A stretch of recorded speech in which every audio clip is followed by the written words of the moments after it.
saya Sarul Arifin dengan NIM 231131026 dari kelompok ini akan menyampaikan beberapa materi dasar dalam kesehatan dasar timur. Yang pertama yaitu tentang falsafah keseimbangan, di mana dalam setiap manusia pasti memiliki yang namanya yin dan yang. Yin dan yang di sini harus seimbang, karena jika tidak seimbang maka organ-organ yang ada dalam tubuh manusia tidak bekerja secara maksimal, maka nanti akhirnya manusia bisa sakit. Kemudian yin di sini kita peroleh dari mana? Dari makanan-makanan yang kita makan sehari-hari. Kemudian makanan tersebut diserap unsur-unsurnya, kemudian menjadi energi atau menjadi darah dan lain sebagainya. Selain itu, yin yang dimiliki manusia juga itu bisa diperoleh dari keturunan yang dihasilkan dari orang tuanya. Kemudian selanjutnya ada istilah teori 5 unsur, di mana teori 5 unsur ini bisa kita sebut dengan istilah Wusing. Teori 5 unsur ini yaitu adalah unsur-unsur yang ada dalam tubuh manusia sesuai dengan benda-benda sekitar, yaitu unsur kayu, unsur tanah, unsur api, logam, dan air. Pengelompokan unsur-unsur ini disesuaikan dengan organ-organ manusia yang sifatnya sesuai dengan unsur-unsur ini, yaitu misalnya unsur air bersifat basah, maka organ manusia yang bersifat basah digolongkan sebagai dengan unsur-unsur air, seperti contohnya ginjal dan kandung kemih. Dalam unsur-unsur ini ada beberapa istilah, yaitu seperti istilah saling membangun, saling menindas, dan saling menjatuhkan. Elemen kayu sebagai penyeimbang emosional, kemarahan, dan pengambilan keputusan, pengendalian amarah, dan penyaluran energi ke dalam aktivitas konstruktif yang bermanfaat bagi orang lain. Kayu adalah energi yang, tetapi lebih sedikit yang dibandingkan api. Misalnya, yang diekspresikan melalui bentuk kayu keras yang tegak dan kokoh. Sebaliknya, yin dinyatakan sebagai bambu yang lebih lentur. Setiap elemen berhubungan dengan pasangan organ yin dan yang, dan emosi lainnya. Pasangan elemen kayu dalam pengobatan Asia Timur adalah hati atau yin dan kandung empedu atau yang. Masing-masing berhubungan dengan kemarahan dan pengambilan keputusan. Perspektif budaya pengobatan Asia Timur berbeda dengan Barat mengenai emosi, kecuali kegembiraan, dan perspektif Barat, 4 emosi lainnya yaitu kemarahan, kekhawatiran, kesedihan, dan ketakutan bersifat negatif bagi kebanyakan individu. Sebaliknya, dalam pengobatan Asia Timur, emosi adalah sumber ketidakharmonisan dengan konotasi netral. Semua emosi mempunyai tempatnya pada individu yang sehat, dan idealnya diekspresikan dengan cara yang seimbang untuk menjaga kesehatan. Mengekspresikan kemarahan yang mengganggu atau melewatkan kendali merupakan gejala dari ketidakseimbangan hati. Demikian pula, keadaan yang menyebabkan seseorang banyak marah membawa ketidakseimbangan pada hati. Ketika individu sering ragu-ragu atau membuat keputusan yang tidak rasional, menurut perspektif pengobatan Asia Timur, ketidakseimbangan pada kandung empedu mungkin menjadi penyebabnya. Pembersihan hati elemen kayu.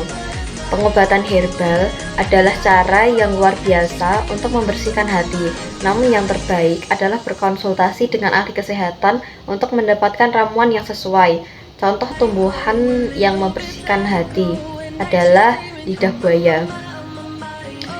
Pembersihan kandung empedu. Pembersihan kandung empedu saling melengkapi dengan pembersihan hati, dan sebaliknya. Hati atau yin adalah organ berpasangan dengan kandung empedu atau yang untuk unsur kayu dalam pengobatan Tiongkok. Dalam anatomi barat, hati menghasilkan empedu yang digunakan untuk mengemulsi lemak.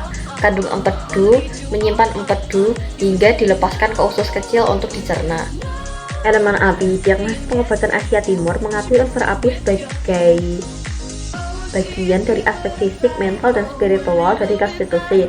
Sebagai manusia, kita selalu tidak seimbang dengan cetak biru individu yang tumbuh menuju sifat tertinggi kita. Oleh karena itu, bekerja dengan dan memahami garis dasar dapat memberikan panduan untuk penilaian objektif, membantu menghilangkan penilaian, dan mendorong evolusi pribadi.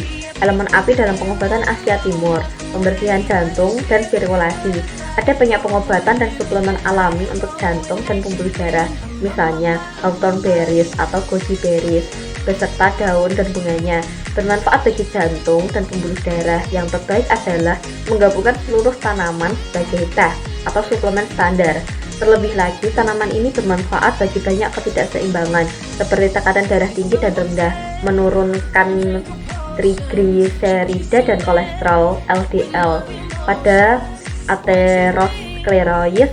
Secara keseluruhan, ini memperlebar pembuluh darah dan memungkinkan jantung memompa lebih banyak darah untuk sirkulasi. Selain itu, bawang putih, cabai rawit, kastanya kuda, dan sapu daging bermanfaat bagi jantung dan sirkulasi. Terlebih lagi dalam pengobatan Asia Timur, rasa musim panas terasa pahit. Oleh karena itu, sayuran pahit seperti kangkung dan sawi serta herba juga merupakan sumber yang baik untuk menguatkan jantung. Elemen api dan pengobatan Asia Timur, pembersihan usus kecil, rezim detoksifikasi seringkali mengabaikan usus kecil. Pertama, penting untuk memahami beban berat yang ditanggung organ ini akibat pola makan masyarakat barat yang mengonsumsi produk susu, daging, peternakan, dan makanan olahan, serta antibiotik, obat-obatan, dan daging atau susu. Akibatnya sistem pencernaan kewalahan, menyebabkan terganggunya kemampuan lambung untuk membunuh bakteri dan memecah protein. Usus kecil bereaksi dengan membangun lapisan mukoid untuk melindungi dirinya sendiri. Selain itu, hal ini menyebabkan protein yang tidak tercerna dan pertumbuhan bakteri berlebihan atau SIBO, yang pada akhirnya menghambat penyerapan nutrisi. Mulai ramuan anti-inflamasi bermanfaat bagi selaput lendir. Ia bertindak seperti ekspotoran yang memecah lapisan lendir di saluran pencernaan dan pernafasan. Selain itu, molain bekerja paling baik jika dikombinasikan dengan enzim pencernaan, misalnya bromelain, nanas, atau papain, pepaya. Ditambah lagi, molain bersifat antibakteri untuk menangkal infeksi dan mendukung sistem kekebalan tubuh. Bagi banyak dari kita, mikrobioma pencernaan berada dalam krisis karena penggunaan antibiotik yang berlebihan dan konsumsi daging dan produk susu. Oleh karena itu, sangat penting terutama bagi usus kecil untuk mengisi kembali bakteri baik di usus dengan probiotik dan prebiotik, karena banyak orang mengalami gejala kembung dan mual yang mati akibat probiotik dosis tinggi. Nah, kita akan masuk ke materi yang ke-6 terlebih dahulu, yaitu mengenai fenomena organ tanah. Nah, organ tanah ini nama lain dari limfa.